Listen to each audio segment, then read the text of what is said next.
Aí galera, olha essa coisa linda, ipê amarelo, olha. E aqui ó, tem meia dúzia de cabeça de gado. De um amigo meu aqui também, de um companheiro. E agora eu vou pra casa, a minha esposa e meu garoto ali na frente ali, ó. Entendeu? Olha pra cá, Matheus.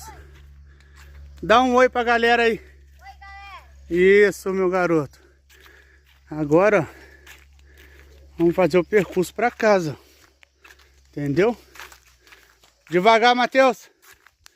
Olha lá, só pra brincar com o coleguinha, ó. Olha como é que a criança corre fácil, olha.